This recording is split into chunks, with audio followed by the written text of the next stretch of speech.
kichwa. Na hapa onyo full stop, ini challenge volgia. Nyie taipu zenu za vichochoro ndio zinazowafaa. Sio wangu mimi chumba na varanda tena ghorofani nampatia. Nyie taipu zenu za vichochoro ndio zinazowafaa. Sio wangu mimi chumba na varanda tena ghorofani nampatia.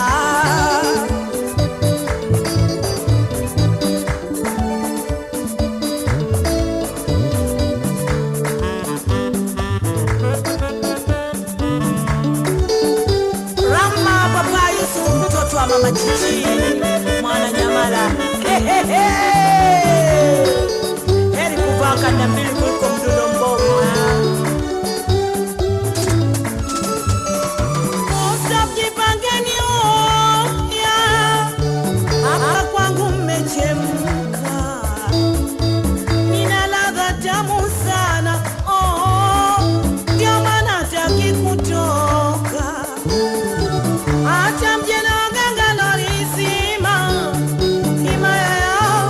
Shafika, mlilie mizimu na makafara na mchinje ng'ata paka. Stop jipangeni upya, hapa kwangu mmechemka. Nina ladha switi sana, nyama nataki kutoka. Acha mjana waganga lorizi,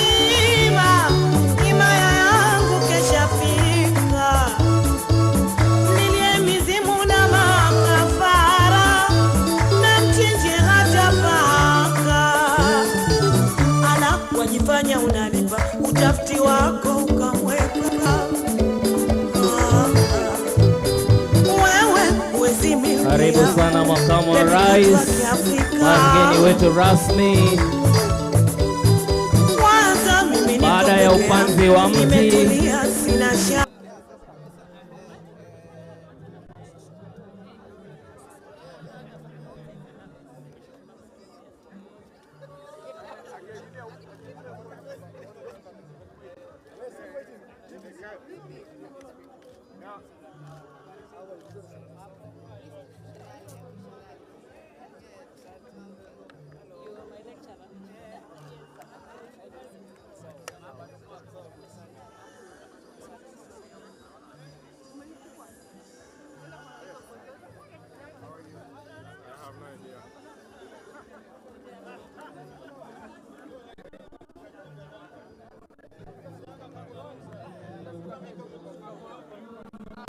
alafu baadaye tutaweza kujumuika baadaye kwa vile vipindi vilivyo mbele yetu.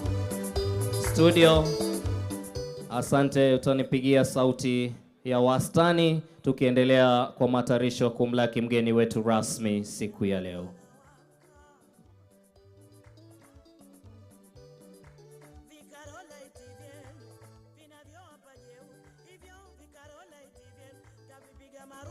Patie sauti kidogo. Mimi nina rangi yangu, sitaki uswa vibaka. Mimi nina rangi yangu, nakopa bado nalipa. Bandika, mimi na bandua. Mekuzidi maarifa, unalonijua. Bandika, mimi na bandua. Umependana wawili, wewe unajipomeka. Hakutaki pesa mbili, ujinyui takataka. Bandika, mimi na bandua. Bandika, mimi na bandua.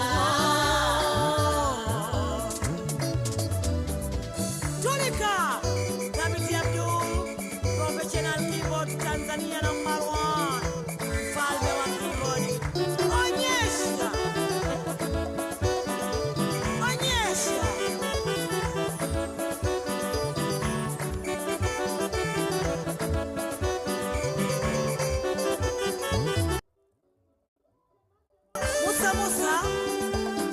Musa Vipingo, mfalme wa pesi Tanzania, wamekoga kwa harita.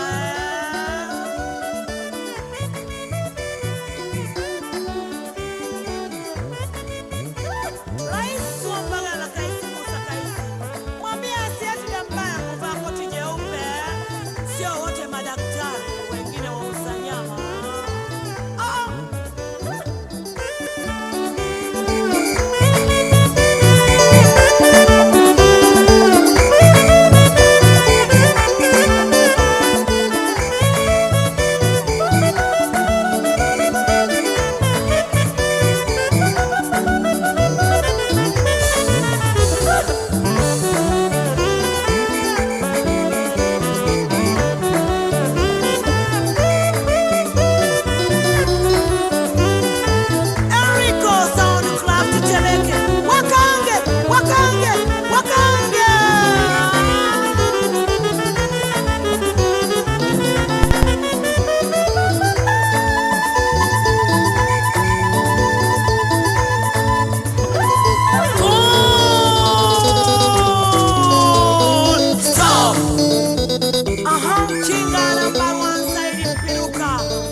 Yule mtoto wa Ilala,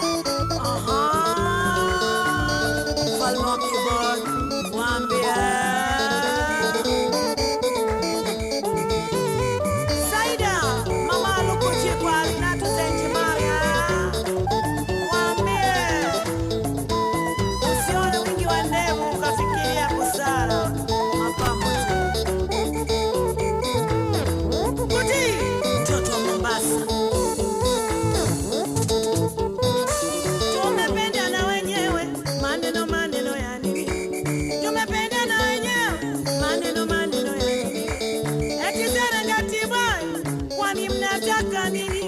sasa nawaambia kijana yuko makini, wala hahitaji kocha. Maksimo yuko chini, hahitaji msaada wa jezi, kiwanja anacho ndani, anavyatua vifaa kama yuko Marekani, kama yuko Marekani, kama yuko Marekani. Usiguse moto utapunguza, usiguse moto utapunguza. Napajua kwa Bongo pameenea vituko, na kujua kuleze kumeenea vituko, na Mombasa mjini pameenea vituko. Kina dada kuambia mambo ni mfadhaiko, kama hujajipoda hapa Bongo una soko, hapa Bongo una soko, hapa Bongo una soko. Ila sumini na umi kule Zenji una soko, ila kuweka kipumba na Mombasa una soko. Usiguse moto utapunguza, usiguse moto utapunguza. Kina dada wa Bongo kwa kweli wajanja sana, kina dada wa Mombasa na nyie wajanja sana, na kina dada wa Zenji kwa kweli wajanja sana. Mkifika uwanjani macho mnatazamana, sasa mkitoka nje mnagombea mabwana, mnagombea mabwana, mnagombea mabwana. Usiguse moto utapunguza, usiguse moto utapunguza. Wapenzi wangu na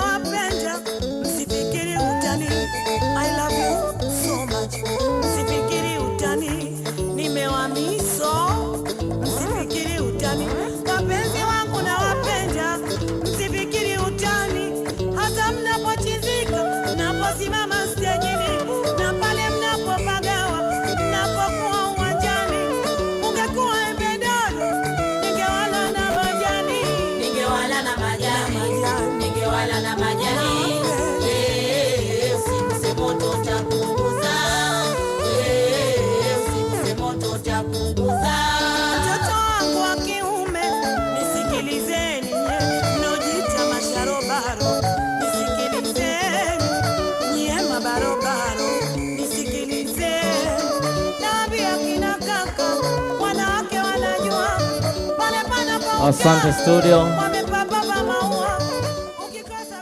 Mgeni wetu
Laura Mnyazi. Karibu sana Mama Aida. Kuna wale ambao wamemuona kwenye vyombo vya habari, leo ameweza kukita guu lake mahali hapa, guu lake la neema. Karibu sana Mheshimiwa Mama.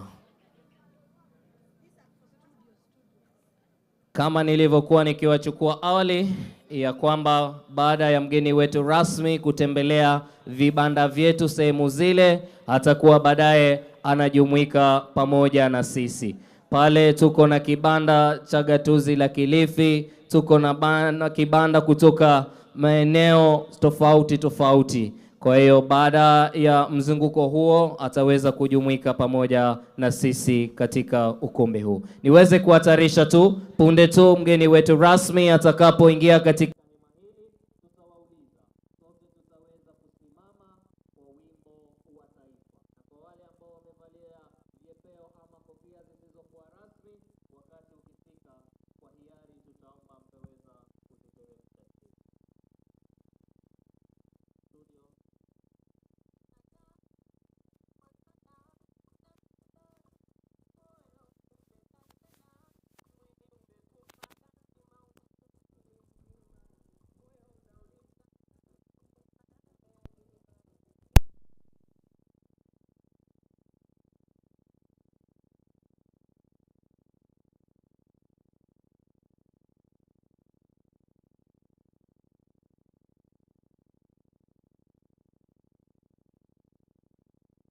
heshima tukiweza kumlaki mgeni wetu rasmi siku ya leo, Mheshimiwa Makamo wa Rais wa Jamhuri yetu ya Kenya, Profesa Ibrahim Kithure Kindiki. Studio, endelea kutupakulia kibao tafadhali, tukiendelea kumkaribisha. Wapi shangwe na vigelegele? Karibu tena sana Mheshimiwa Naibu wa Rais. Karibu katika kongamano hili la kupiga teke kabisa ukame katika taifa letu.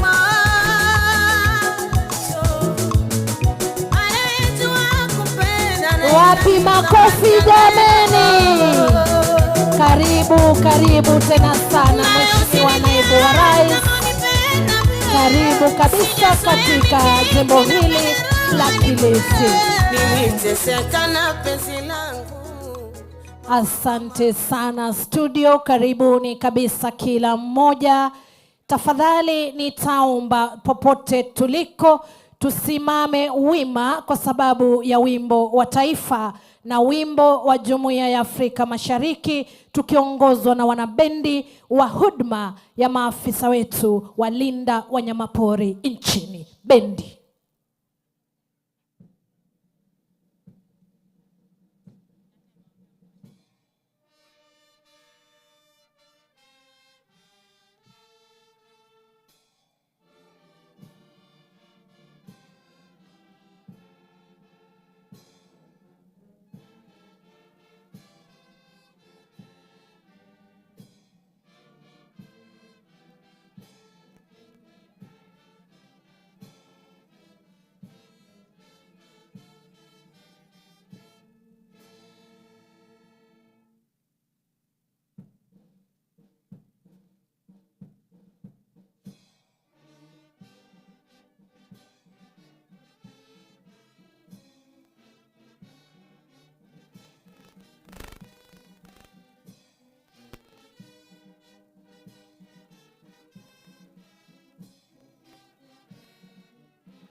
Asante. Kama bado tumesimama, tutaongozwa kwa maombi na viongozi wetu wa kidini akiwemo Apostle Zabron Mushohi wa Christ Embassy Sanctuary, Sheikh Mohamed Dubo, naye mzee Mwabaya Kapere wa wazee wa kaya katika ombi la kitamaduni. Tutulie tulivyo kwa heshima. Ombe. Baba yetu na Mungu wetu, wewe unaishi milele na kutawala, hakuna aliye kama wewe. Tunakupa sifa, tunakupa utukufu kwa uzima na afya ambayo umetujalia ewe Baba yetu. Tunakushukuru pia kwa ajili ya siku ya leo, maana kuiona siku ya leo ni kwa baraka yako na ni kwa mpango wako. Asante kwa ajili ya siku ya leo, siku iliyo ya baraka sana ambao tumeipata sisi kama taifa la Kenya, kwamba tunaiandaa hafla hii ya kipekee kwa ajili ya utukufu wa jina lako ewe Baba. Majira haya tunataka kushukuru ni kwa ajili ya kiongozi wetu Mheshimiwa Rais William Ruto ambaye hatuko pamoja naye. Asante kwa ajili ya nafasi ambayo umempatia ya kuliongoza taifa hili la Kenya. Asante kwa busara, asante kwa hekima na maarifa ambayo umempatia Baba wa mbinguni, ili kuona kwamba taifa la Kenya halitasalia mahali ambapo lilikuwa, bali litaendelea mbele kwa maendeleo, litaendelea mbele Bwana wa mabwana, ili jina lako liweze kutukuzwa. Tunakushukuru kwa makamu wa rais Profesa Kidiki Kithure ambaye tuko naye mahali hapa siku ya leo. Asante maana kwa neema yako umemjalia afya, umemjalia uzima, umemjalia na busara ewe Bwana. Bwana tunakushukuru maana kuanzia alipochukua hatamu ya uongozi katika hicho kiti, tumeona taifa letu likisonga mbele. Baba tuwasema ni asante. Tunakushukuru maana utaendelea kumhekimisha, utaendelea kumtia nguvu ewe Bwana katika kazi ambazo wanazifanya ili taifa la Kenya liweze kufanikiwa. Ni asante kwa kila kiongozi aliyefika siku ya leo. Bwana, viongozi wa kitaifa, hata viongozi wa kaunti, tunakushukuru kwa ajili ya kila mmoja wao na tunasema ni asante. Na Baba, siku ya leo na mipango yote iliyo mbele yetu, wacha ikaweze kufanikiwa. Tunajua hatuwezi bila wewe. Hivyo mipango hii yote ya kuondoa ukame na janga katika taifa letu, ni wewe tu unaweza kuhusika. Husika Bwana, ili taifa letu likaimarike na taifa letu likabarikiwe. Yote hayo tunayaomba kwa jina la Yesu aliye Bwana na mkombozi wa maisha yetu. أعوذ بالله من الشيطان الرجيم. بسم الله الرحمن الرحيم. الحمد لله الذي جعل الإنسان خليفة في الأرض ليعمرها ويحافظ عليها. والصلاة والسلام على رسول الله. Tunamhimidi Mwenyezi Mungu aliyemjalia mwanadamu awe kiongozi katika ulimwengu ili apate kuijenga na kuiamirisha na hifadhi juu ya ardhi kama hiyo. Na sala na salamu zimwendee Bwana Mtume salawatullahi wa salamuhu alayhi, ambaye ametuambia Muislamu yeyote au mtu yeyote mwenye kupanda kipando katika ardhi, akawa ni mwenye kula ndege au mnyama au mwanadamu, ila hiyo itakuwa ni sadaka kwake yeye. Tunakuomba ewe Allah, pamoja tuweze kuiamirisha ardhi, pamoja tuweze kuihuisha ardhi, pamoja tuweze kuhifadhi mazingira tunayoishi. Tunakuomba ewe Allah, kwa jina lako tukufu uweze kutulindia nchi yetu, kadhalika uweze kutupa baraka nyingi zinazotokana na wewe ewe Allah. Wape watu wake katika nchi kama hii furaha na kheri nyingi. Ewe Mola, tunakuomba uweze kuidumisha neema ya amani katika nchi yetu. Tunakuomba ewe Allah uweze kutuhifadhia viongozi wetu, rais wetu wa nchi na naibu wake na tabaka zote katika wanaotulinda. Amin. Wa sallallahu wa sallama ala rasulih wa ala alihi wa sahbihi wa sallam. Amin.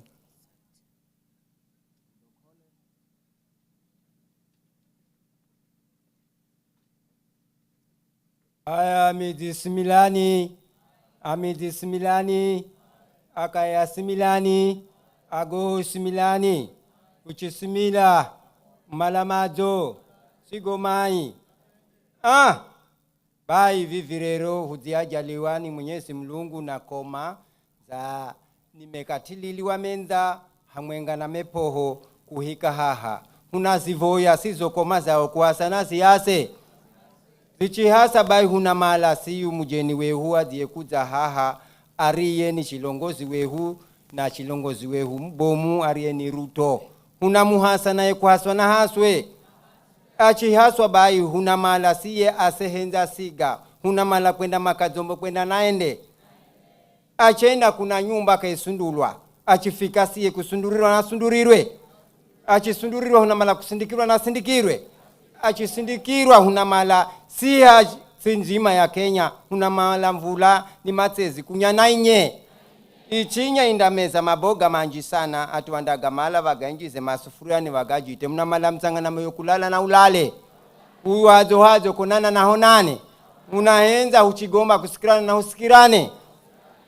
Unahenza siyu raisi wehu Ruto. Unamuvoyera nemambizo. Vivi uzifika wakati atu wanaviha vinji. Huna mala via sivira kwenda nyika kwenda na vende. Huna mala siye mtumia bai. Siro rakwe andiro gomba hunahenza kwenda Zulu kwenda na rende. Wazo hazo konana na honane. Amizi similani. Amizi similani. Amizi similani. Nashukuru sana. Pachikao chichi. Mimi ni mabaya wa Mbura. Ni lakaya chonyi. Na kaya yehu unaihenza raisi uhitengeze. Kwa hivyo nashukuru sana. Na kwa yote tunasema amina. Tafadhali sote tuketi. Asante kabisa viongozi wetu wa kidini.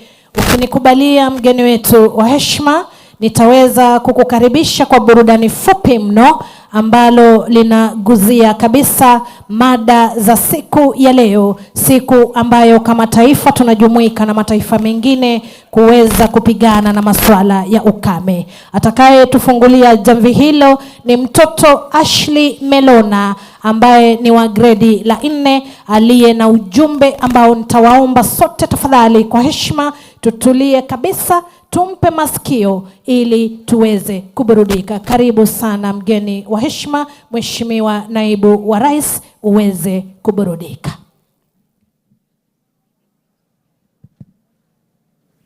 Good afternoon, the Vice President and my fellow citizens of Kenya. I'm Ashley Melona, a grade 4 learner. I have a spoken word which tells a call for a second term for President William Ruto and the Deputy President, Professor Kithure Kindiki. Mr. President and the Vice President, the nation is speaking not with anger today, but with reflection, because leadership is a journey and every journey leaves footprints behind. We have seen the affordable housing project rise brick by brick, giving ordinary Kenyans hope that one day rent pressure may become a story of the past. We have seen roads expand across the counties, connecting businesses, connecting dreams, connecting villages to opportunities. Farmers now speak of fertilizer subsidies, a relief to the man who tills the land before sunrise, to the woman whose hands carry the hunger of this nation. Digital jobs are growing, youth are entering online spaces, innovation hub are rising, and technology is becoming a language even the village child can speak. The Hustler Fund gave many small traders a reason to believe that they matter too, because sometimes empowerment begins with being seen. Healthcare conservation continue, education reforms continue, markets are being built, and electricity continue reaching places that once slept in darkness. Mr. President and the Vice President, your work is not finished, but your effort is visible. That's why we are saying 2 times bila breki. The youth still seek jobs. Families still fight high living cost. Businesses still pray for stability, but leadership is tested most when challenges refuse to disappear. And even in criticism, there are citizens still hoping, still praying, still believing that Kenya can rise higher, because this country is not built by the government alone. It is built by farmers, teachers, hustlers, students, boda riders, nurses, creators, and dreamers. So, as you lead today up to 2032, may wisdom guide your decisions, may service remain greater than politics, and may every heartbeat of Kenya continue to grow stronger. And when history writes a chapter, may it say, he tried to lift the nation, he carried the hopes of the common citizen, he believed Kenya could move forward, because Kenya is watching, Africa is watching, and the future is listening. May peace remain in our land, may unity overcome division, and may the heartbeat of Kenya continue to grow stronger. For we are more than our struggles. We are Kenya, strong, resilient, and still rising. Kenya mbele, Kenya imara, Kenya maendeleo ya kung'ara na Vice President. Thank you. Be blessed.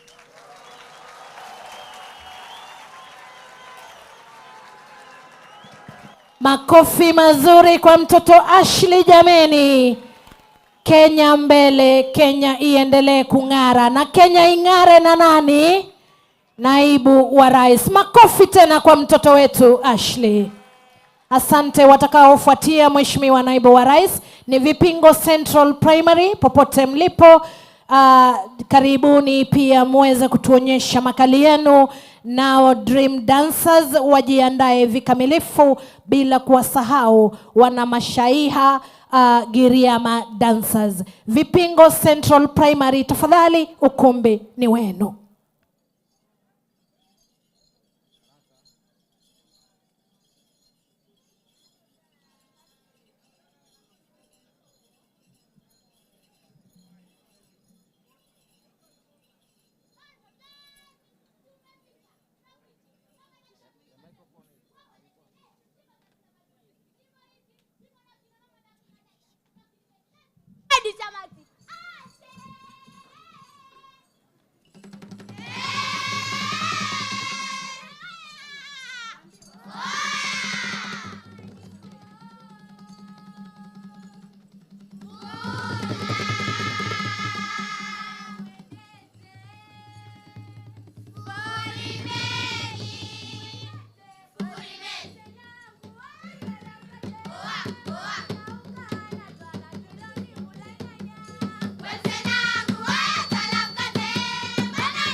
Asante sana wana Vipingo Central Primary. Asante kabisa. Asante sana kwa maonyesho hayo mazuri ya kukuza tamaduni. Na sasa tuwakaribishe kabisa kikundi cha pili, Dream Dancers, kwa heshima. Tuingie kwa utaratibu, tuwape makofi mazuri wanapoondoka ugani.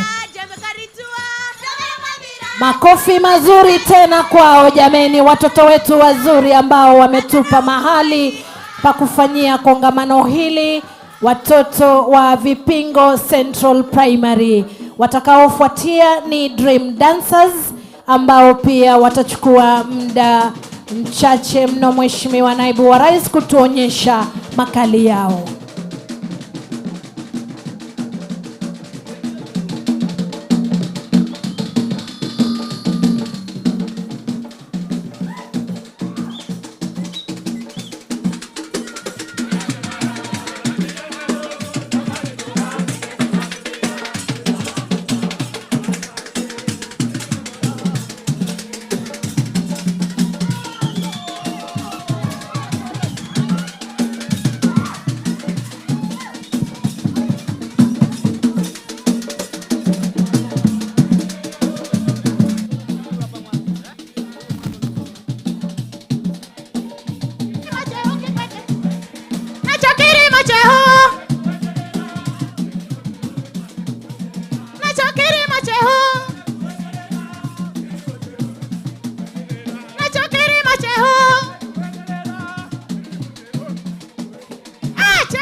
Asante sana, tungependa waendelee kabisa, lakini muda hauturuhusu. Tunashukuru, wape makofi mazuri.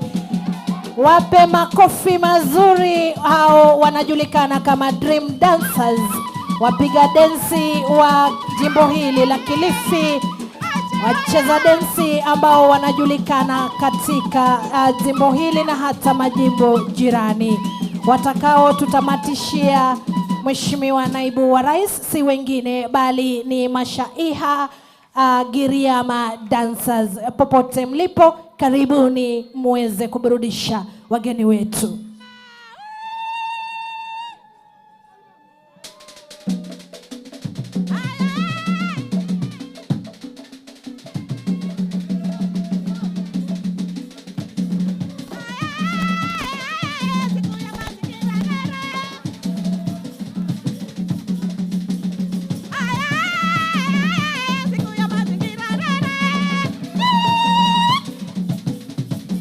Unakula ya indomie,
Asante sana, asante kabisa Mashaiha, Giriama dancers. Makofi mazuri kwao tafadhali kwa heshima. Asante sana, asante kabisa. Asante tena sana. Tuwapigie makofi tafadhali. Ni wale ambao wanatukumbusha umuhimu wa kutunza tamaduni zetu na tunawashukuru kabisa, na huo ndio mwisho wa kipindi chetu kifupi cha burudani. Mheshimiwa Naibu wa Rais.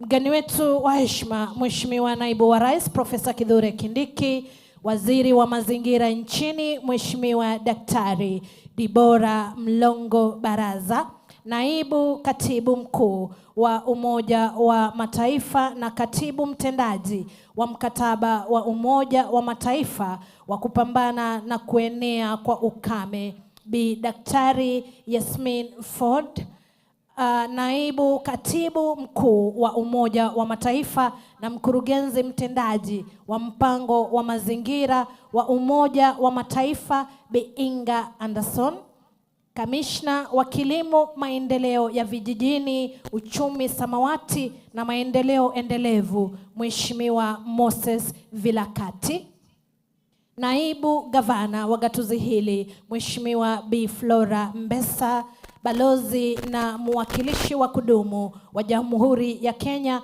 katika ujumbe wa kudumu wa Kenya, Balozi Daktari Aida Betty Odinga, mabalozi wote mliofika, makatibu kutoka wizara mbalimbali, viongozi wote mliofika mkiwemo wale wa kimataifa na hata wale wa mashinani, washikadau wote wahusika wa kongamano hili kuu, mabibi na mabwana.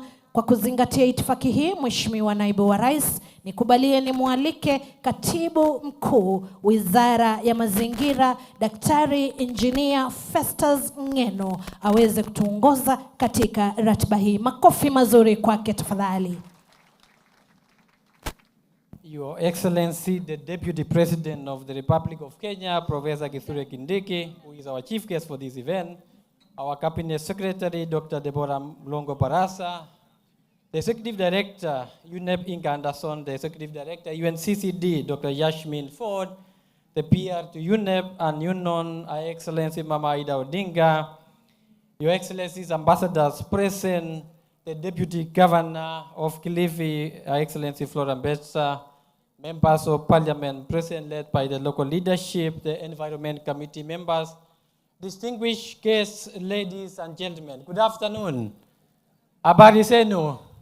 Allow me, Your Excellency, on the onset, because I know they will not have time to speak, to allow the organizers of this event, who are the focal point for UNCCD, led by the chairman of NEMA, and you are both kindly be upstanding, and all the technical committees who are responsible for planning for this event. Kindly, we truly appreciate you, Your Excellency. NEMA is the focal point for UNCCD, supported by various partners. Asanteni sana kwa kuja na kwa kupanga hii mpango. Your Excellency, thank you so much for honoring us with your presence. To set the context for today's observance, we shall now have a short highlight video on the Desertification and Drought Day, showcasing the importance of collective action in addressing land degradation, drought resilience, rangeland management, and sustainable livelihoods. Media and technical teams kindly play the video. Asante.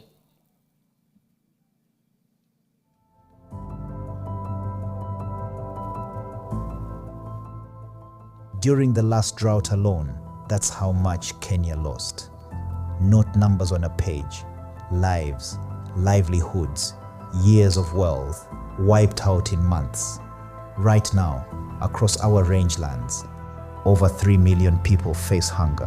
Hundreds of thousands of children are malnourished. And the pattern keeps repeating because we're treating the symptom, not the disease.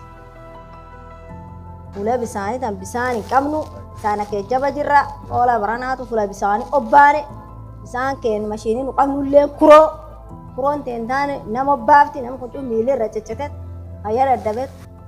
These aren't statistics to the people living them.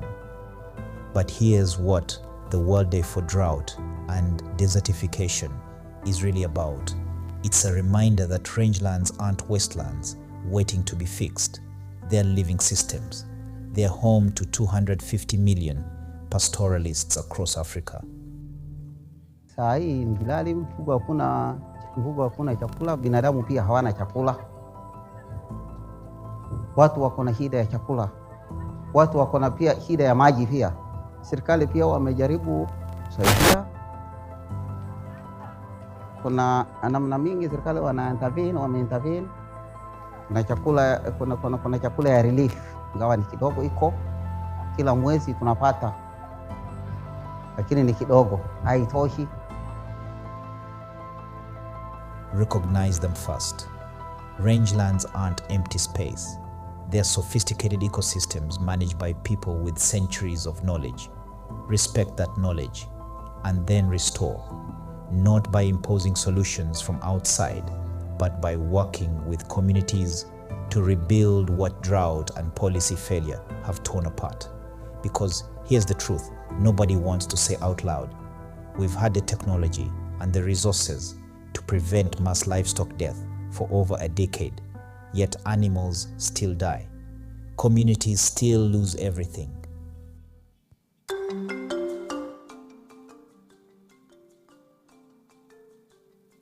Kenya's soils are degrading at an unprecedented rate with catastrophic consequences. As a nation dependent on agriculture, over 12 million people are residing in areas with degraded lands. Unfortunately, smallholder farmers face a heavy burden with soil erosion, erratic rains, climate variability, agrobiodiversity loss, and soil nutrient depletion. Hatukuwa tunajua maana ya kutunza mchanga.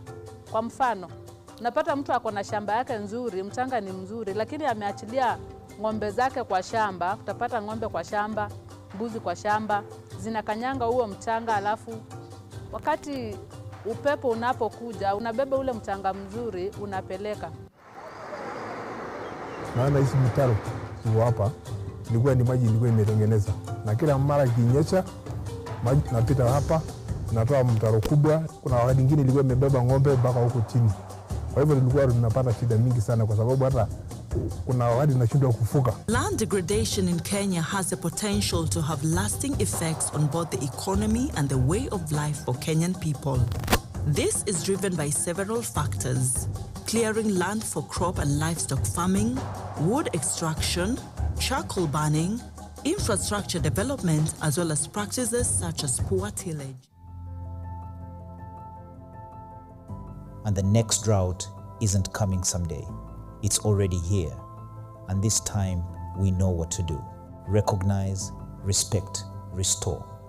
It's not just a theme, it's a call.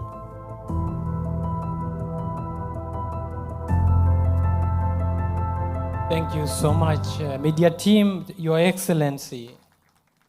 The video has clearly reminded us that the urgency of restoring our degraded lands, strengthening our drought resilience, protecting livelihoods, particularly for communities in dry land and rangeland ecosystems. And therefore, Your Excellency, rangelands are the lifeblood of Kenya's dryland ecosystem, supporting over 70% of our nation's livestock and millions of pastoralist communities. During this Drought and Desertification Day celebrations, we reaffirm that investing in sustainable land and rangeland management through landscape and ecosystem restoration, drought-resilient grazing systems, and community-led conservation is not just an environmental imperative, but a cornerstone to national food security, climate action, and peace. Allow me now, Your Excellency, as the host of the county for this global observance, Kilifi County holds a special place in today's program. I now have the honor and the pleasure to invite Her Excellency Flora Mbetsa to welcome us to Kilifi County and deliver a statement in that regard. A round of applause for our Deputy Governor. Thank you.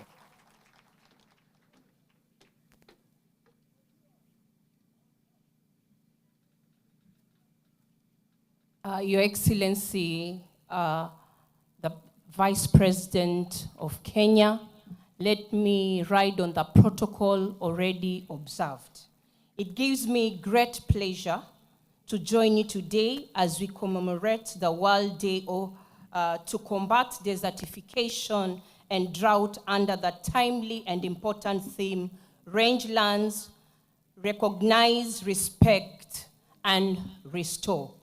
I bring you warm greetings from His Excellency the Governor, Gideon Maitha Mng'aro, and the people of Kilifi County.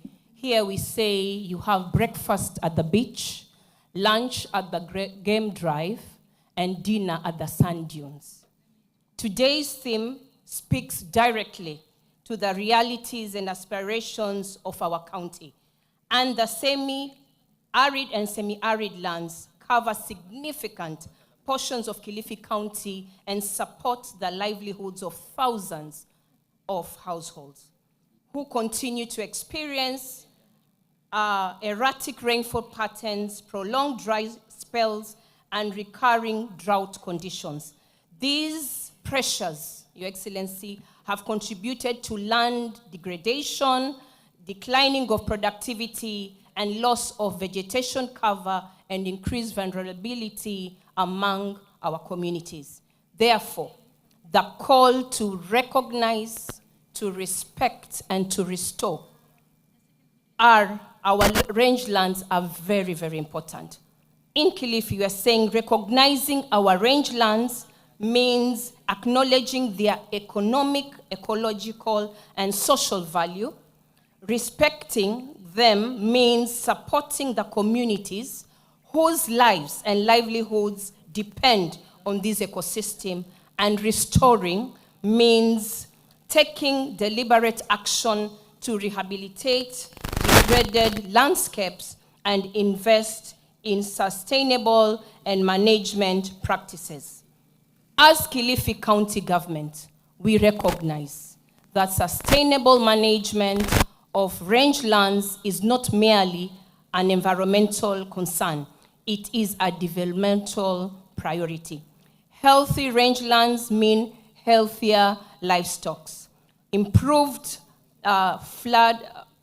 food security, and increased household incomes, and stronger resilience against climate shocks. In this regard, therefore, the county government continues to invest in nature-based solutions aimed at restoring degraded ecosystems while supporting livelihood. These interventions include tree growing initiatives, promoting agroforestry, sustainable grazing practices, soil and water conservation measures, and protecting our indigenous ecosystem.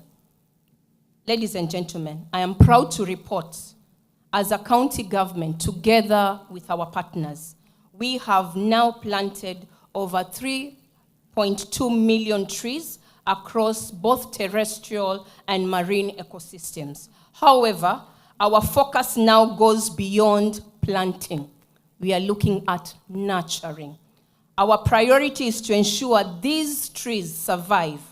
They grow, they contribute meaningfully to increase forest cover, improve ecosystem health, strengthen climate resilience, among all this. We have a deliberate effort to plant fruit trees that go a long way to give nutrition to our children. Furthermore, in Kilifi, we have developed a forest policy and forest act, which are currently under review to ensure they adequately address merging environmental and rangeland management challenges. The future, ladies and gentlemen, of our rangeland depends on collective action. Government alone cannot achieve this transformation. We need stronger partnerships with communities, development partners, civil society organizations, research institutions, and the private sector. Together, we can restore degraded landscapes, strengthen climate resistance, expand forest cover, and create sustainable opportunities for future generations. As we mark this important day, therefore, let us recommit ourselves to protect our environment, ensure that our natural resources continue to support livelihoods for generations to come. Let us recognize the value of our rangelands. Let us respect the communities that depend on them, and let us restore these landscapes so that they remain productive, resilient, and sustainable. With those few remarks, I thank the organizers for bringing us together and wish all of us a fruitful deliberation. With your permission, Your Excellency, wacha niinue wafanyakazi wote wa ndani ya county government na wale MCA. Tafadhali simameni mutambulike. Just wave wafanyakazi, mawaziri, chief officers na a few MCAs. Asante sana. God bless Kenya. Asante sana. Round of applause to our Deputy Governor.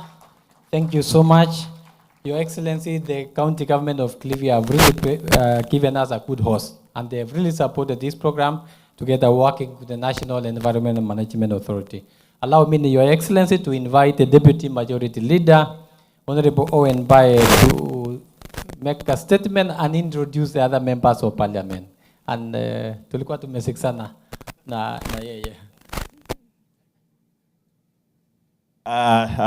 Deputy President, Your Excellency, Professor Kithure Kindiki, Mama Aida Odinga Waziri, and all other protocols as established are respected.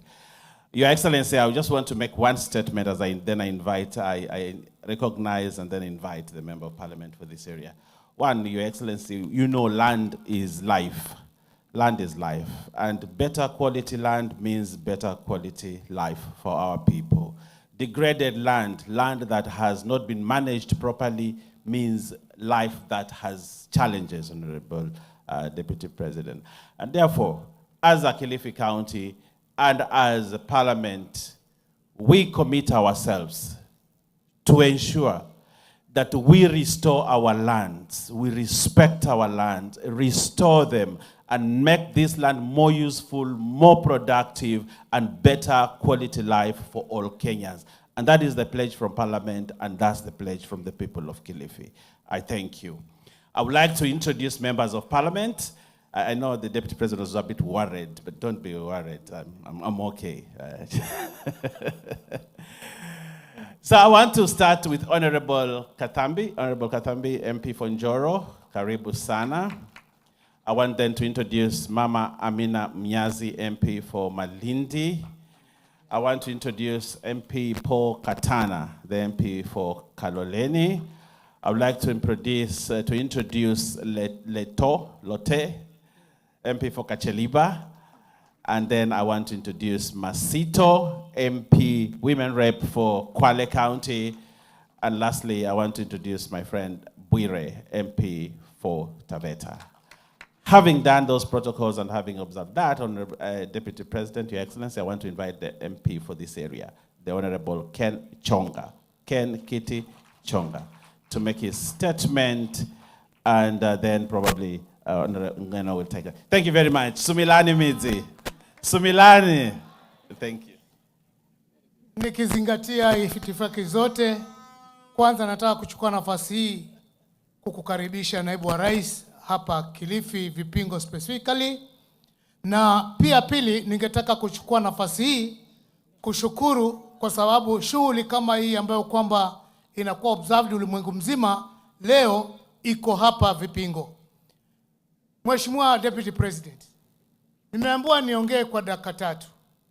Ukweli wa mambo, mwanasiasa ukimwambia dakika 3 umemweza kabisa.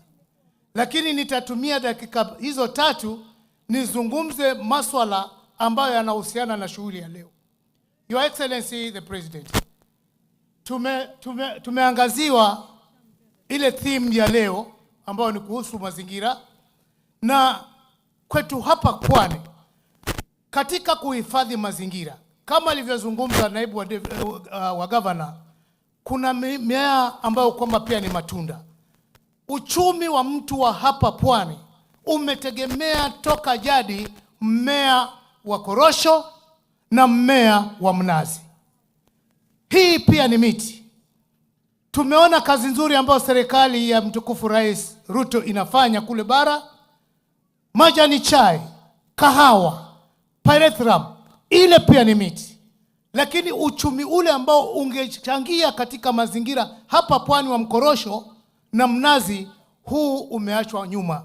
Langu mimi ningekusihi, iwapo kama kweli tunaangalia Kenya isonge Singapore, ni lazima kila mtu aweze asubuhi kuweza kupata breakfast, apate pia lunch na apate kitoweo cha jioni.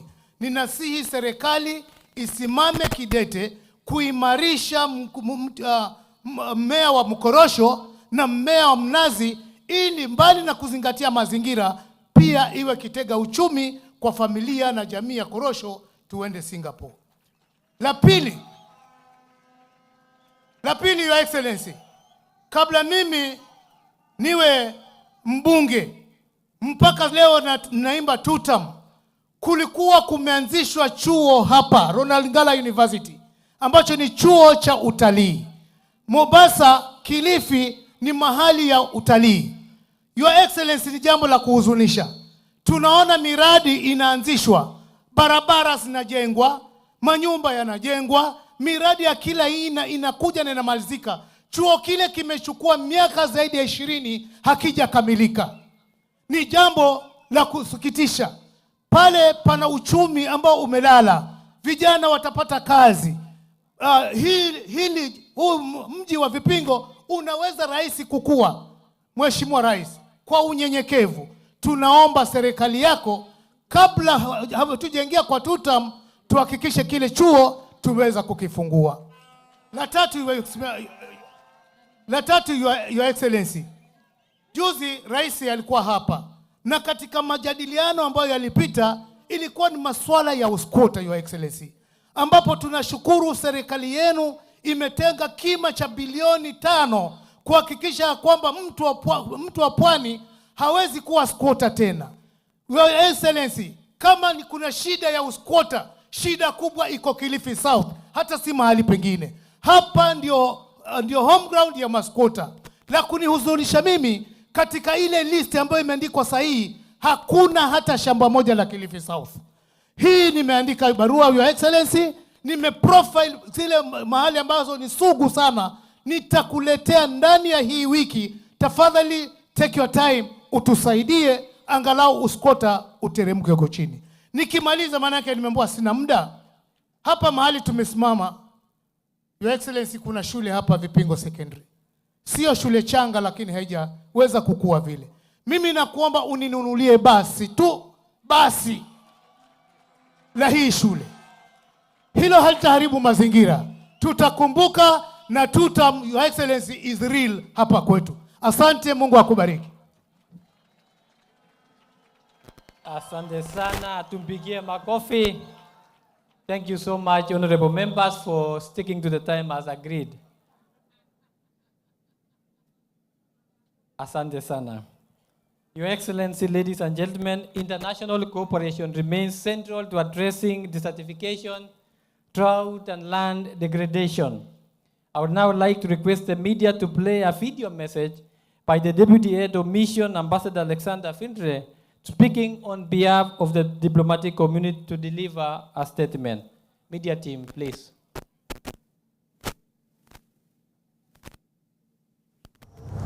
Honorable dignitaries, ladies and gentlemen, on behalf of Germany, it is my great honor to speak to you today. And before I start, I would like to congratulate Kenya for hosting the global observance of this 2026 World Day to combat desertification and drought.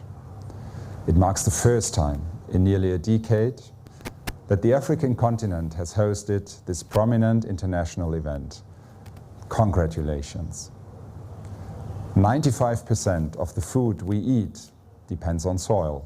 Healthy soils are the foundation of food security, prosperity, and development. Soils are also the world's second largest carbon sink, and land ecosystems are a cornerstone of biodiversity. When we protect land, we protect the ecosystems that sustain life and the livelihoods of millions of people. Rangelands recognize, respect, restore. This year's theme for Desertification and Drought Day is both timely and necessary. For too long, rangelands have not received appropriate attention. Their contribution to food and nutrition security, their role in sustaining healthy ecosystems, and their importance for fostering climate resilience are still widely underestimated. Yet, their global relevance is undeniable. Rangelands cover more than half of the Earth's land surface and support the livelihoods of over 2 billion people. In Kenya, the importance of rangelands is evident. Arid and semi-arid lands cover nearly 80% of the country and support millions of pastoralists and agro-pastoralists. With the International Year of Rangelands and Pastoralists, UNCCD COP17 and the upcoming UNCCD flagship initiative on rangelands, 2026 is a key moment to significantly accelerate action on rangelands. But it goes beyond that. 2026 is a triple COP year, and with it comes a clear call to act jointly across land, climate, biodiversity agendas. Germany, as host country of UNCCD and UNFCCC Secretariat, is committed to strengthening agricultural and food systems as a key lever for synergies among the 3 Rio Conventions. The protection and restoration of land, including rangelands, is essential for ensuring sustainable livelihoods now and in the future.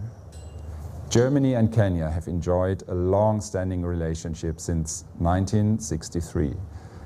Agricultural and rural development, land restoration and resilience have been a common interest throughout. Currently, Germany invests more than 215 million euros in the transformation of Kenya's agri-food sector, and our cooperation bears fruits. Through our cooperation, more than 100,000 people are benefiting from interventions to better manage their natural resources and prepare for climate shocks across Turkana and West Pokot. And more than 88,000 hectares of agricultural lands have been protected and restored in Western Kenya. Just to give 2 examples. However, it is not only here in Kenya that the Kenyan and German government are pulling together to achieve a common goal. As partners committed to a strong multilateral system, Germany and Kenya share a common interest in advancing the Rio Conventions. Today's event contributes to that shared agenda. We look forward to working with all partners to translate this agenda into action on the ground. Asanteni sana, Dankeschön, and thank you very much. Thank you so much, the Deputy Head of Mission, for your statement and for reaffirming the importance of global solidarity in addressing land degradation, drought resilience, and sustainable rangeland management. Your Excellency, distinguished ladies and gentlemen, Kenya is honored to host this global observance, a moment that speaks to our close partnership with the United Nations system and our shared commitment in addressing environmental challenges through cooperation and collective action. It is now my distinct honor to invite Ambassador Dr. Aida Betty Odinga, Ambassador and Permanent Representative of the Republic of Kenya to UNEP and UNON to deliver a statement. Welcome, Your Excellency. A round of applause.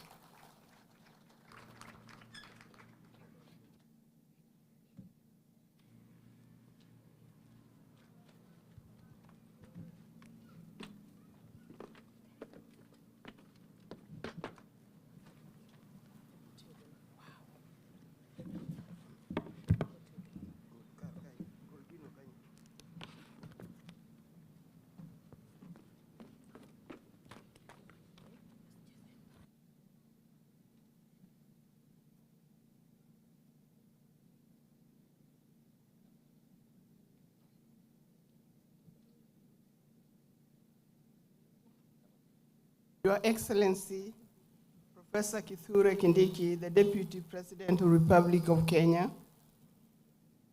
Dr. Deborah Baraza, Cabinet Secretary, Ministry of Environment, Climate Change, and Forestry, Deputy Governor, of Kilifi, Madam Flora Mbesa,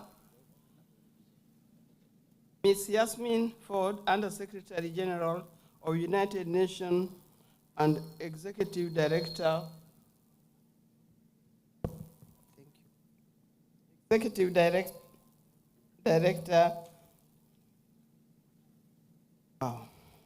of United Nations Environmental Program, Dr. Engineer Festus Ngeno, Principal Secretary of the State Department for Environment and Climate Change, development partners, representative of civil society, academicians, the private sector and local communities, ladies and gentlemen, good afternoon. I'm pleased to join you today as we commemorate the global observance of World Desertification and Drought Day of 2026. Today marks a milestone in our collective journey to safeguard the one of humanity and most precious assets, that is our land. This day serves as a global call to action to address the growing challenges and desertification, land degradation, drought, which continue to threaten ecosystem, livelihoods, food security, sustainable development worldwide. This year's theme, Rangelands, recognizes, respect, restore, is both timely and urgent. Rangelands covers about earthly terrestrial surface and support the livelihood of billions of people, including millions of pastoralists who are custodians of this ecosystem. However, around the world, rangelands are increasingly under pressure from climate change, unsustainable land use, and biodiversity loss, and frequent droughts. In Kenya, more than 80% of our landmass consists of arid and semi-arid lands, which are home to vibrant pastoralist communities whose cultures, economies, and resilience are closely linked to healthy rangelands. These landscapes provide grazing resources, regulate water cycles, conserve biodiversity, and contribute significantly to the national economic development. However, the impact of land degradation and prolonged droughts continue to undermine these benefits. Droughts continue to undermine the benefits. Communities face declining productivity, reducing water availability, increased vulnerability to climate shocks, and growing competition over natural resources. These challenges demand bold, coordinated, and scientific-based responses. Ladies and gentlemen, this observance plays a critical role in raising awareness, strengthening political commitments, and mobilizing investment towards sustainable land management. It also highlights successful local solutions and implies the voice of communities that are leading to restoration efforts on the ground. Kenya has proudly commemorated this day since 1995 across arid and semi-arid counties, demonstrating commitment to combating desertification and building drought resilience. I commend the county people of Kilifi for hosting us this year, and the State Department of Environmental Climate Change for spearheading this organization.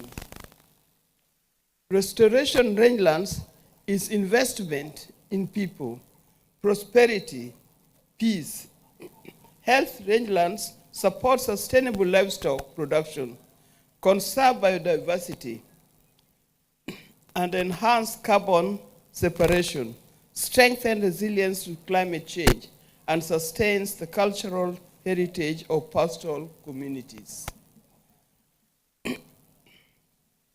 As we reflect on this theme, I wish to emphasize three things. First, we must recognize the value of rangelands, their contribution to food system, biodiversity conservation, climate regulation, and local communities must fully appreciate and integrate into national development planning.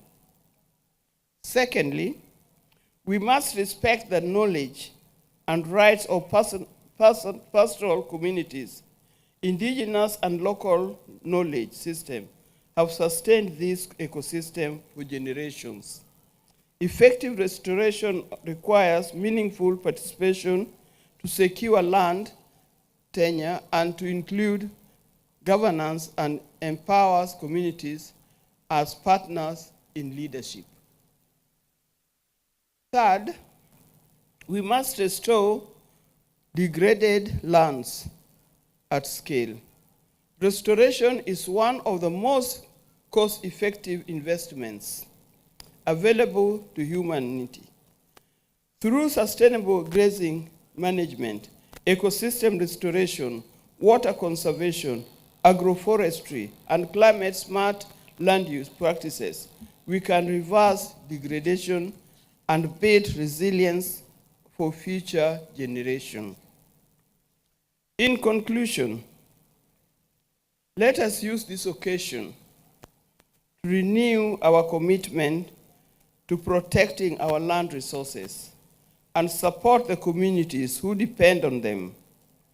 Let us work together to ensure that future generations inherit productive landscape, thriving ecosystem, and resilient economies. Ladies and gentlemen, together, let us recognize and respect and restore our rangelands. Thank you very much, and may God bless you.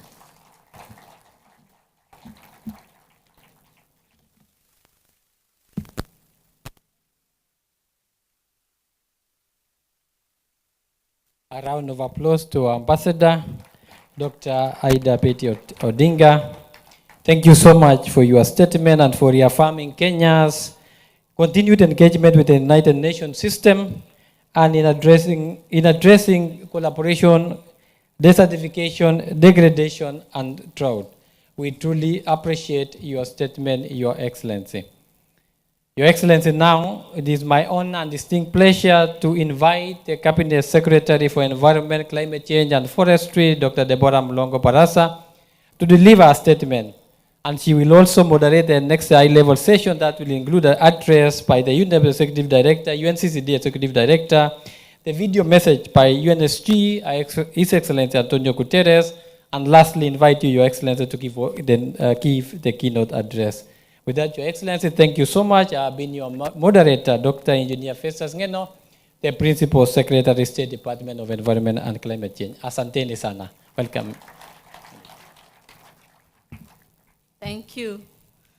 Thank you, Principal Secretary. It is my honor to give my remarks and guide this high-level segment of the Global Observance of the Desertification and Drought Day 2026.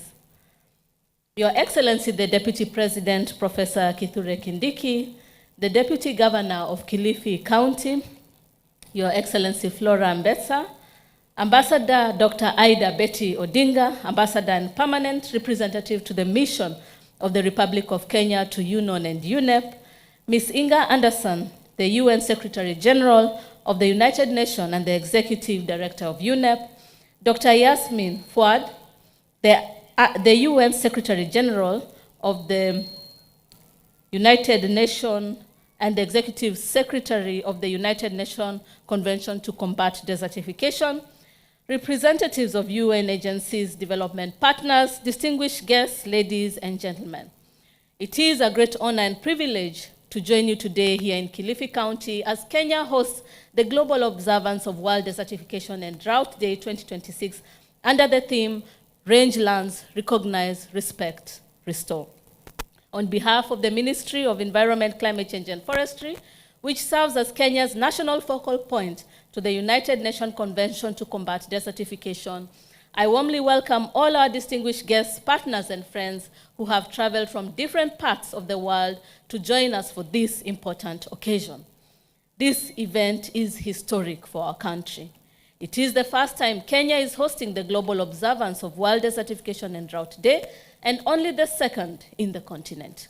We are deeply honored by this recognition, which reflects Kenya's continued leadership and commitment in combating desertification, land degradation, and drought. Distinguished guests, ladies and gentlemen, this year's theme emphasizes the importance of rangelands as vital ecosystems that contribute to livelihoods, biodiversity conservation, and national development. It advocates for the recognition, respect, and restoration of these landscapes, urging sustainable management to benefit current and future generations. In Kenya, rangelands are key to the economy, food security, biodiversity conservation, and climate resilience, particularly in arid and semi-arid regions. Distinguished guests, ladies and gentlemen, Kenya is dedicated to implementing the United Nations Convention to Combat Desertification and therefore developed a 10-year national action program and established land degradation neutrality targets in 2017 that are currently being revised. Further initiatives include the 15 billion tree growing program, aiming to achieve a tree cover of 30% by 2032, which forms part of the nation's broader landscape and ecosystem restoration efforts. These actions are supported by strong policies and legal frameworks, such as the National Environment Policy, the National Landscape and Ecosystem Restoration Strategy, and Climate Change Act. We are already seeing positive results from our restoration efforts. This progress gives us confidence that sustained restoration can improve ecosystem health, strengthen resilience, and contribute to national and global environmental goals. Distinguished guests, ladies and gentlemen, the choice of Kilifi County for the Global Observance highlights its significant rangelands that support livestock and local livelihoods while addressing challenges like land degradation. This celebration emphasizes the need to restore rangelands and enhance drought resilience locally. Accompanying activities such as tree growing initiatives, water tank donations, and improvement in water infrastructure for vulnerable communities showcase a practical, community-focused approach to development beyond mere ceremonial observance. And in this regard, I want to direct the State Department of Environment and Climate Change as the national focal point and the National Environment Management Authority as the UNCCD National Operational Focal Point to work closely with the county government of Kilifi to establish a land degradation neutrality pilot in this country. This pilot should serve as Kenya's demonstration center for land restoration and provide a clear monitoring mechanism to showcase the benefits of land degradation neutrality. We appreciate the UNCCD Executive Secretary, Ms. Yasmin Furad, development partners, UN agencies, county governments, local community, and all stakeholders who have supported Kenya in hosting this wonderful and important global event. So let us commit to recognizing, respecting, and restoring our rangelands for people, nature, and future generations. Thank you.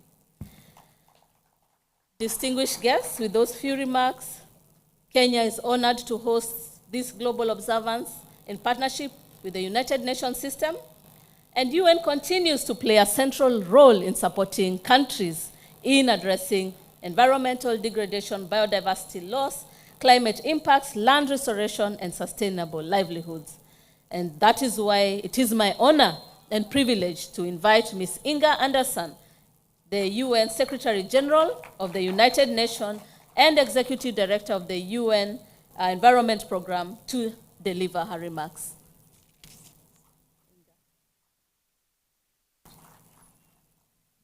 Good afternoon. Can I first start by greeting you, Excellency Kithure Kindiki, Deputy President of the Republic of Kenya. But I also need to greet Mama, excuse me, I think we just lost the sound. Okay. I also need to greet Mama Betty Odinga, our permanent representative to UNEP. And of course, Dr. Deborah Barasa, Cabinet Secretary and valiant fighter for the environment. And my dear sister, Yasmin Fuad, who is the Executive Secretary of the Convention. Excellencies, ladies, friends, I'm really grateful that I'm here in Kilifi. What a beautiful day it is. And thank you to Kilifi and the honorable members of parliament, the local representation for their leadership. What an absolutely astounding day, and how wonderful it was to meet the young children. And as for this child who spoke, I've never seen anything like it. That is the future of Kenya, and that is what I see every day living in this amazing country. This is the future. As this little girl told us, she held it in her hand and told us that Kenya has a future, it has strength, it has opportunities, and it is determined and it is rising. And I can say from UNEP's side, that is exactly what we are seeing. And that is why we're so proud to have the World Day on Desertification and Drought here in beautiful Kilifi County.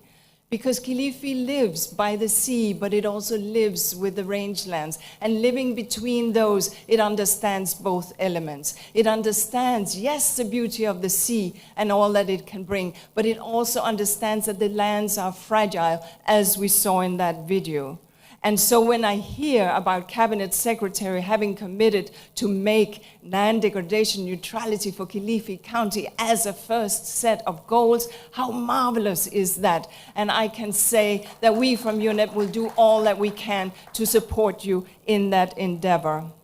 Rangelands are hugely important. I don't need to tell this audience here that you know. You live with the goats and the cows and in some places the camels and the sheep. And you know that if a goat overgrazes, there is nothing for tomorrow. So finding a way that we can manage these rangelands without overgrazing, without exhausting the lands, makes sense.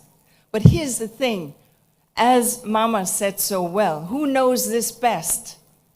That's the people who manage these lands. They know how to run them. So let's listen to local communities. Let's make sure that we understand the practices of our forefathers and foremothers, because they knew how to do it. And so today, as we address desertification and drought, it has to go, of course, far beyond rangelands alone. We at UNEP, we're very, very proud to work with the government of Kenya and here in Kilifi County, with local communities, with international partners on land degradation and drought.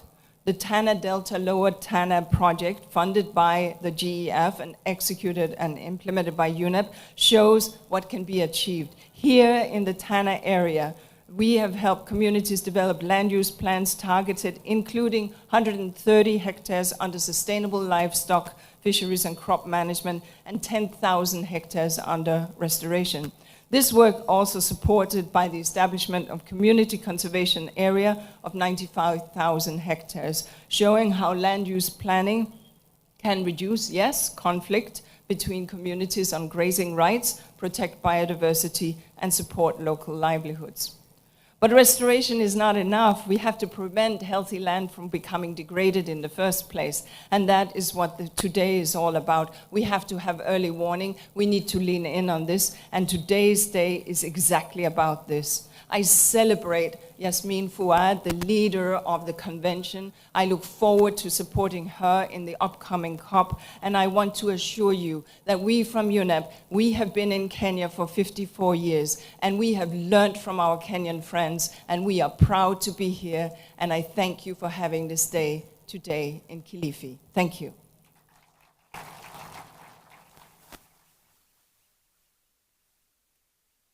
Thank you very much, Ms. Anderson, for your inspiring address and for UNEP's continued partnership with Kenya and the global community in advancing environmental sustainability and ecosystem restoration and resilience. Distinguished guests, The United Nations Convention to Combat Desertification remains a critical global framework for addressing land degradation, drought resilience, sustainable land management, and restoration of degraded ecosystems. Kenya is honored to host this global observance at a time when rangelands, pastoralism, and resilient livelihoods are central to our national and international priorities. It is now my great honor and privilege to invite Ms. Yasmin Fuad, the United Secretary General, Executive Secretary of the United Nations Convention to Combat Desertification. Thank you. Good afternoon, Your Excellency, Professor Kindiki, the Deputy President of the Republic of Kenya. Thank you. It's a great honor and a privilege to be participating with us today in this International Day. With all protocol reserved for everyone here, for the Cabinet Secretary, for the Deputy Mayor, for Mama, for my sister Inger, for also the representative of the Parliament, and much more, the local community, the pastoralists, the farmers, the women, and the children that I learned a lot from you today. I'd like to start by saying Asante Sana, Kenya. Thank you. Thank you for the warm hospitality. Thank you for making us today, as Africa, so proud for hosting the Drought and Desertification Day just 60 days before our COP, COP17, a COP that is coming in a very critical 2026 year. It is a year that will witness the 3 conventions. It is the land, the biodiversity, and a climate. And I cannot find more than Kenya as an example on how the 3 can really work together. I'd start with a very short message. My visit today and yesterday, I learned from the local community here in Kilifi, the women that I saw, how they are restoring the mangrove once again. But the message was beyond that.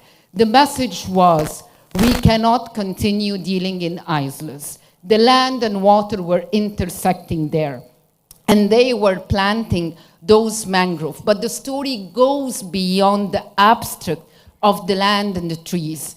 The story goes to the people, to the owners of this land and those who treat the water. How we treat our land that connects us is the thing that I had the answer for here in Kenya, in Kilifi, when they told me that they sold themselves out with the fishermen in order to utilize the water and the land, because they know that the pie can accommodate us, but it depends on our behavior, how we do that.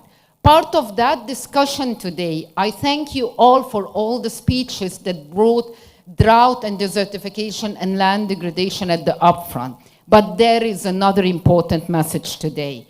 This banner that has the stakeholders, part of that discussion always lacked the finance.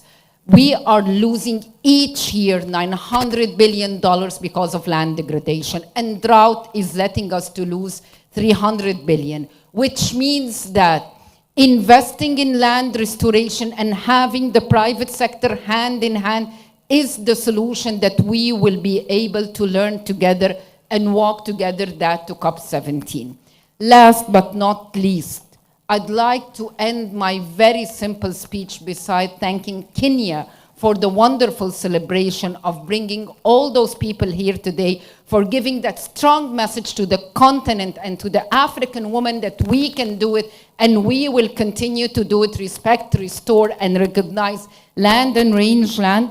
I'd like to remind ourselves of Wanakri Matahi, a daughter of this land, that once had thought of water and also thought of how can we think of the trees and how much can we very much replant them once again. It's very important while looking at that to see that our history will continue as our present, but will continue as our future. Thank you, Kenya, for bringing all of us here today.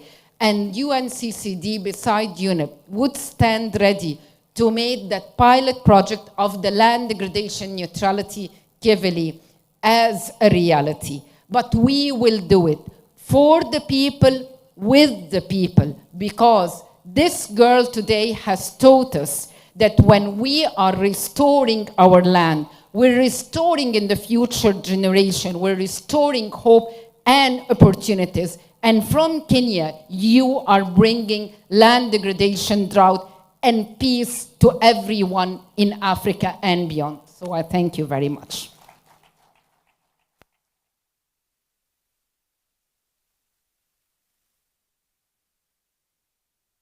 Thank you. Thank you very much, Executive Secretary, for your inspiring address and for reaffirming the importance of global solidarity in combating this desertification, land degradation, and drought. Kenya deeply values its partnership with the UNCCD and continued support towards sustainable land and rangeland management. Distinguished guests, ladies and gentlemen, we are honored to receive a special video message from Mr. Antonio Guterres, Secretary General of the United Nations. Media technical team, please proceed. Spaces found in every climate on every continent. They cover half the Earth's land surface, supplying vital food and fibers and sustaining over 2 billion people. They also play a crucial role as wildlife habitats and carbon sinks. Yet up to 50% of the world's rangelands are now degraded or at risk.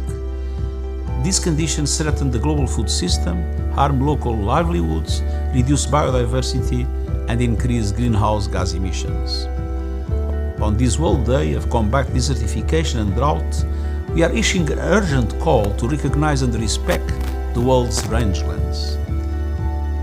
This means investing in restoration, especially water security, empowering rural communities through sustainable employment, and forging solutions across borders through international cooperation. This year also marks the International Year of Rangelands and Pastoralists, a chance to support the pastoralists and indigenous peoples whose traditional knowledge can help safeguard those ecosystems. To protect our future, we must protect the land. Together, let us ensure that rangelands everywhere thrive for generations to come.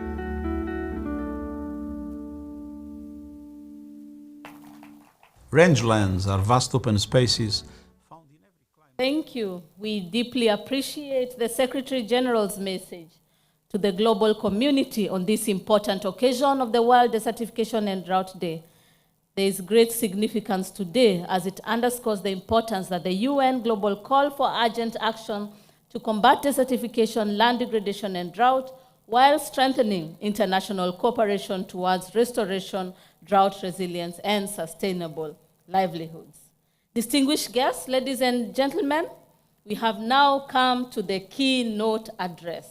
It is my distinct honor and privilege to invite His Excellency, the Deputy President of the Republic of Kenya, to deliver the keynote address and official guide the nation and the global community on this important global observance of Desertification and Drought Day, Kenya. Please let us be upstanding as we invite His Excellency, the President.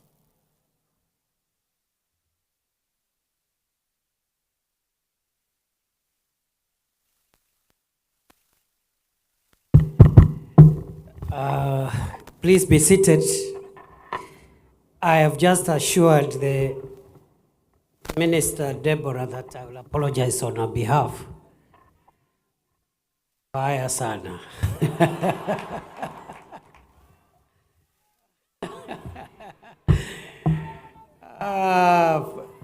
Friends, good afternoon.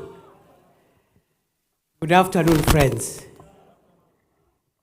I think because you've been here for a long time, I will not read a speech. I will just share a few reflections on why we are here today, so that I can allow you to continue with the celebrations into the afternoon and the evening in your own ways. Allow me to recognize all dignitaries present, and also on behalf of the leader of our country, President William Ruto, I want to welcome those who have come from outside Kenya to Kenya. And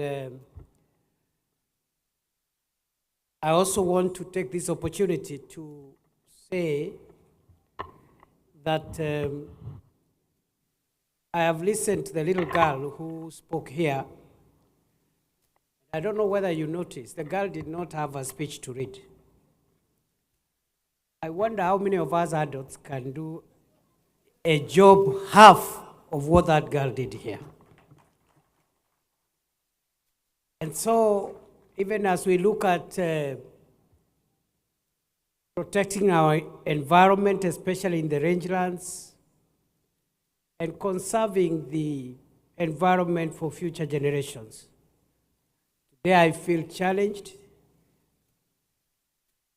to even redouble the efforts that we must make to make sure that we make this country better, because our children seem to have much more hope in this country than the adults. I am very impressed that the little girl who spoke here has a view of things better than most of us and has a lot of hope in this country's potential and future. So I am very happy to join you today on this occasion as we observe the World Desertification and Drought Day. And as I've already said, you have heard from those who have spoken before me the statistics that have been given. 50% of the territory, the land territory of the earth, 50% is made up of rangelands. In Kenya, it is 80% of our territory that is rangelands. The people who derive their livelihoods from the rangelands, 2 billion around the world, including 500 million pastoralists. And out of the 500 million pastoralists, 250 million are residents of the African continent. You have also heard from those who have spoken before me that we need to recognize. And after recognizing, we respect. And after respecting, we restore. Must recognize the numbers. We must recognize the magnitude of the challenge before us. And we must recognize the duty that this present generation owes, not to ourselves, but to future generations. It's a proverb that says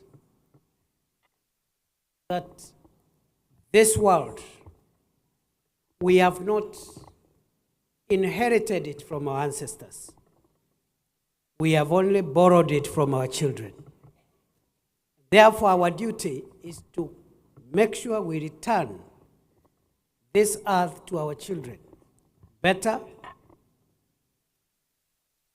and more sustainable, so that it can be able to feed our children and our grandchildren in their time. So today is a momentous occasion as we look at what we need to do. We must also recognize that rangelands are not wastelands. Rangelands are ecosystems of productivity.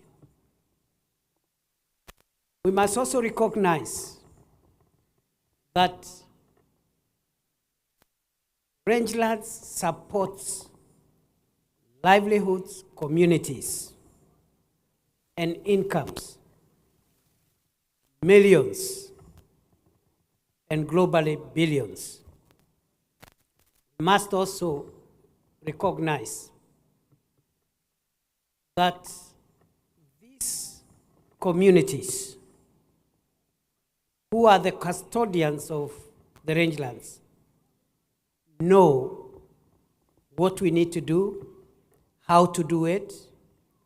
They just need to be supported so that they can be able to protect this fragile and sensitive ecosystem to continue building their families and their future from it. And we need to respect them and their knowledge. It is not enough to recognize them. We must also respect them and their knowledge. We must also help them restore the ecosystem. And therefore, the world is not suffering today from the lack of knowledge on what is wrong and what needs to be done. The world is only behind in implementation of what needs to be done. This is the clarion call from Kilifi, Kenya, this afternoon. We must move from wonderful speeches to implementation of the so many commitments that we have made along the journey on combating desertification and drought, but also generally on the protection of our environment.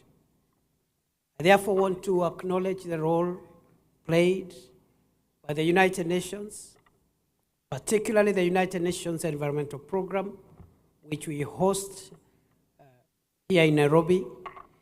And I just want to thank the UN and UNEP for the wonderful, wonderful partnership and support that we have received as the government of Kenya, and I believe very many other countries among the member states.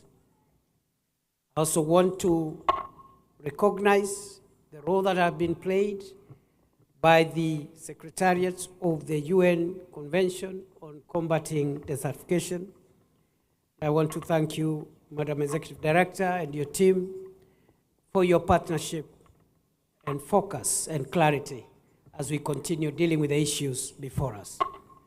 I wish you well in the journey ahead as you help us navigate the agenda before us. So we must make sure we do not lose more productivity in the rangelands, because when land loses its productivity, farmers lose harvest, people lose income, pastoralists lose livestock, communities lose water sources, young people lose opportunities, and the incidence and burden of poverty, conflict, displacement is the consequence of loss of productivity in the rangelands. So we know what we need to do. We know the action we need to take. What we must do now is to provide timelines and a way of checking on ourselves to make sure that we are on track. Therefore, friends, because I promised that I will not read a speech, I just wanted us to contextualize why we are here. And I'm very also proud of the leadership of our ministry because of what is happening in this space. We are running a program, thank you, Deborah. We are running the program of planting 15 billion trees by the year 2030. And I want to affirm the commitment of the government of Kenya to realize that commitment that we have made for ourselves. Since I have already praised our minister and the PS and everybody in that space, including NEMA, let me give them a directive, which is, as we grow seedlings for the 15 billion tree program, We must customize, was requested by the local leadership. Local member of parliament, when he spoke, I listened, and I'm sure he's representing the traditional knowledge we were talking about from local communities here. As we do the seedlings, let us customize them to the needs of the local areas where we are going to take action. And for that reason, the directive is out of the number of seedlings that we want to produce for growing here in Kilifi.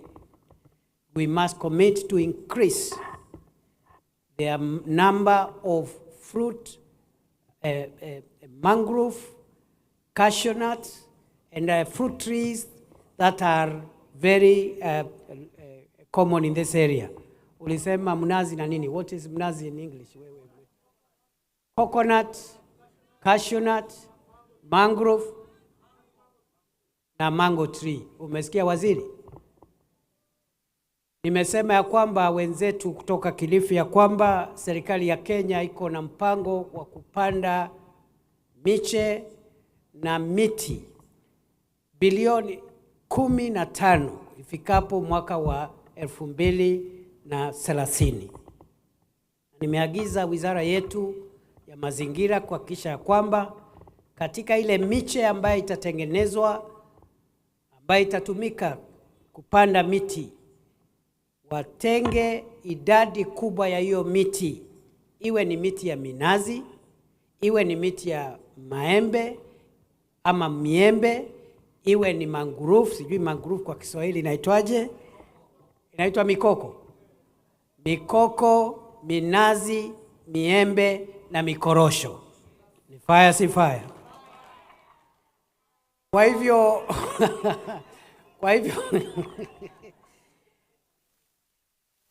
kwa hivyo nimesema ya kwamba serikali yetu itahakikisha ya kwamba itatumia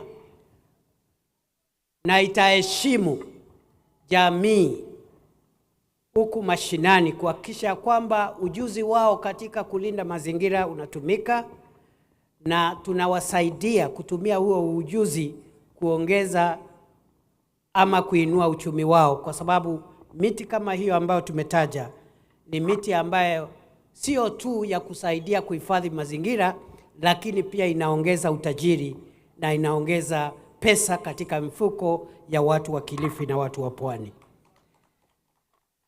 Vile vile nimesikia vile mbunge wa Kilifi South amesema, na tutafanya mambo yale ambayo umesema mheshimiwa, lakini nimekuuliza why have you ambushed me?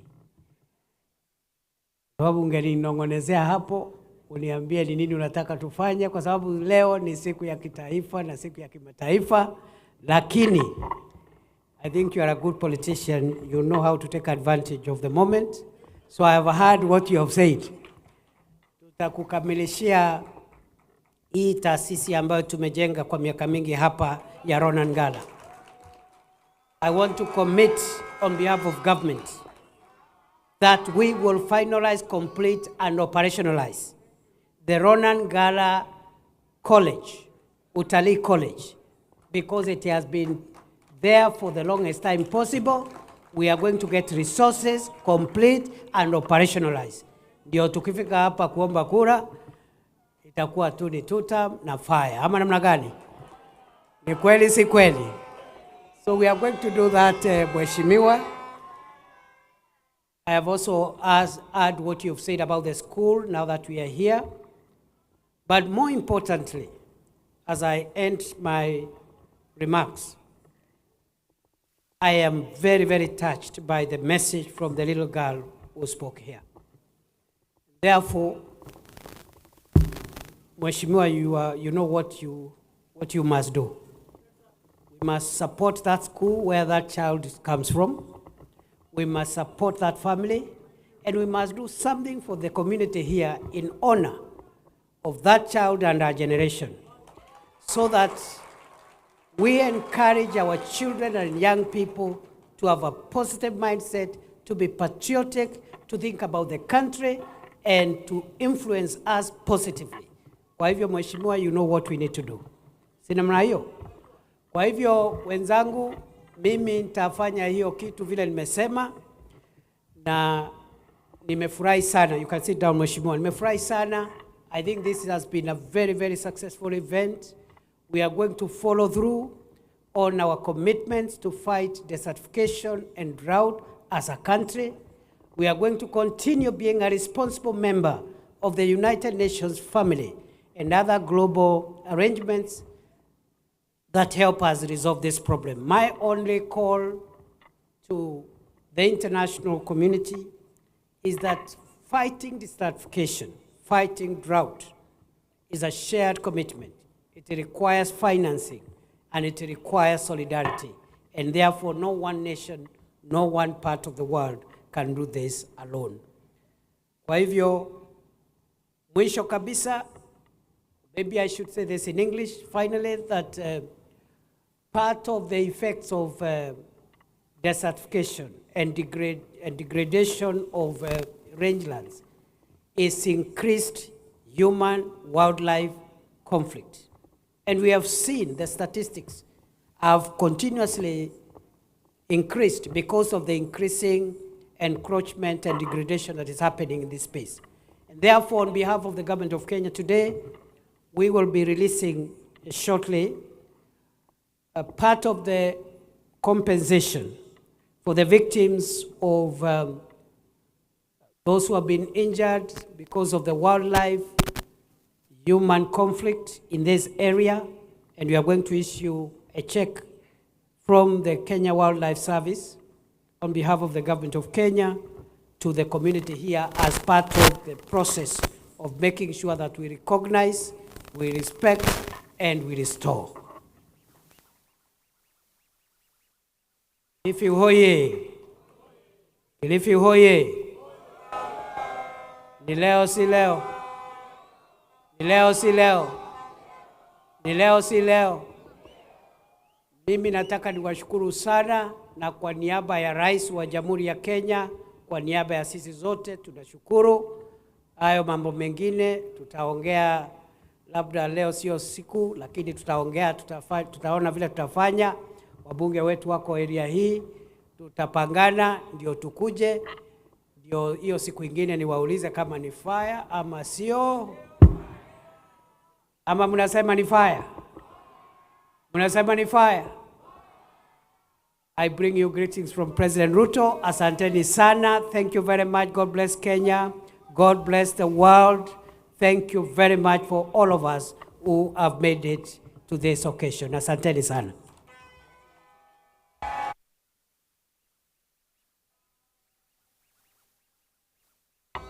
Bas, asante, naomba tuketi, those of us who can sit.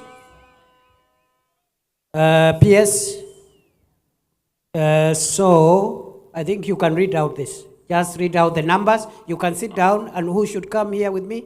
Maybe Thank you the so much. deputy governor, Allow the minister, me- and you know, who comes in front? Yes. Kakala Karao Shefa to represent the community, Katsokoi Mwabire, Lilian Sanita Kahindi. Your Excellency, this is beneficiaries, a list of 60 of them, who will be issued checks on 17th of June during the Desertification and Drought Day celebration in Kilifi County. So kindly beneficiaries with the county government.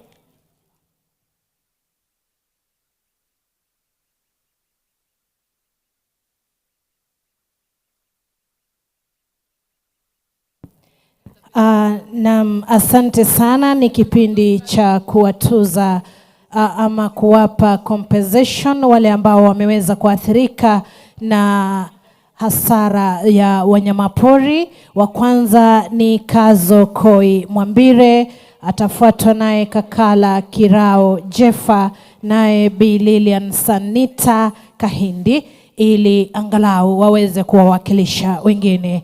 Tafadhali tuwape makofi ya kilo.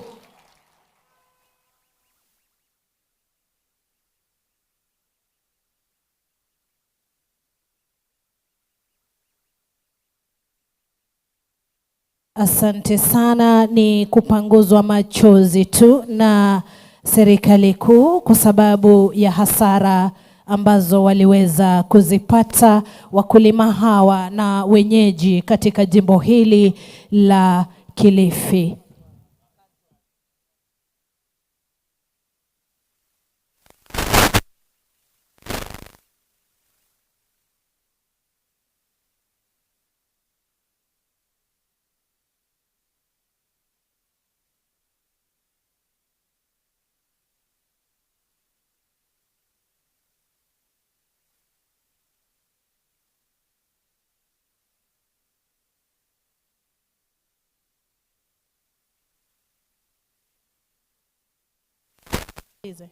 Naam, asante sana. Nitawaomba muondoke ili tuendelee na kipindi cha mwisho kwa ruhusa ya Mheshimiwa Naibu wa Rais.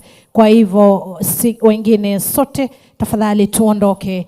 Niwakaribishe Bwana Stephen Otieno katika kipindi cha kuwatuza wale ambao wameweza kubobea kabisa katika masuala ya utunzaji wa mazingira. Tumpe makofi mazuri Bwana Stephen Otieno. Certificates kindly. I take this opportunity to invite our two guests to join the photo on this program of appreciating those who have done good in conserving the environment. Wa kwanza wa kutuzwa ni Bwana Stephen Otieno. Bwana DG, tafadhali mpokeze Mheshimiwa Naibu wa Rais cheti hicho aweze kumpa Bwana Stephen Otieno.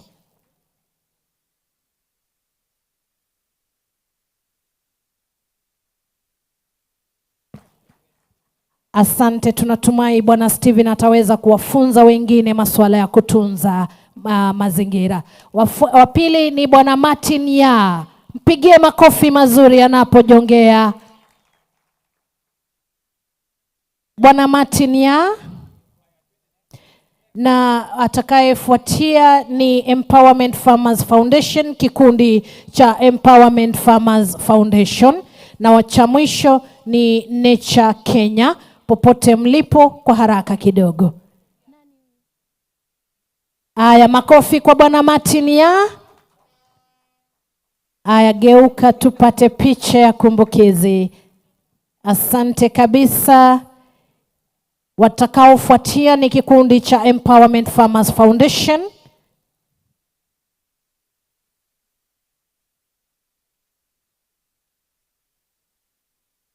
Na hatimaye ni Nature Kenya, kikundi cha Nature Kenya. Nature Kenya, popote mlipo kwa haraka kidogo. Asante kabisa. Makofi mazuri kwao jameni. Hawa wamebobea kabisa kwa masuala ya utunzaji wa mazingira ambayo kwa hakika yameweza kutufaa sote. Kwa sasa tutakuwa na picha ya pamoja ya wageni wetu. We are having a photo for you, our visitors, with our chief guest. Let's give a smile, please.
Kindly one more minute, sir. Kindly, our chief guest, one more minute. The NEMA team, kindly. The NEMA team and KWS. Our area MPs, tunaweza kuketi ili tuwaruhusu wageni. One more please. one more with the NEMA team and the KWS.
Thank you very much everyone for being part of this. Tungealika the steering committee.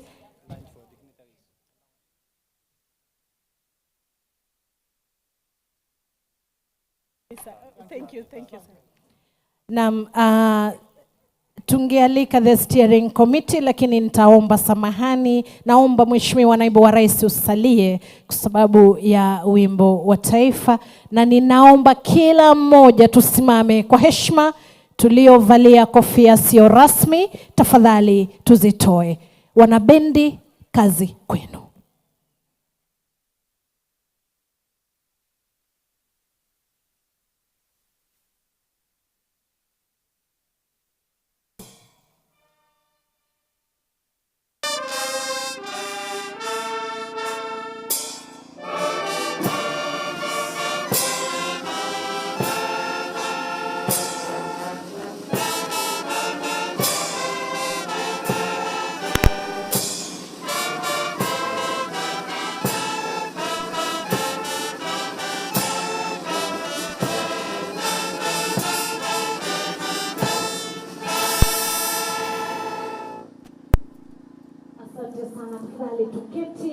And all dignitaries, we have been invited for lunch.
Kuna wenzangu walikuwa wanaitumia pale kwa gari, so nilikuwa nafikiri itakuwa slow, lakini nimeona hapa imeenda smooth. Hii wifi.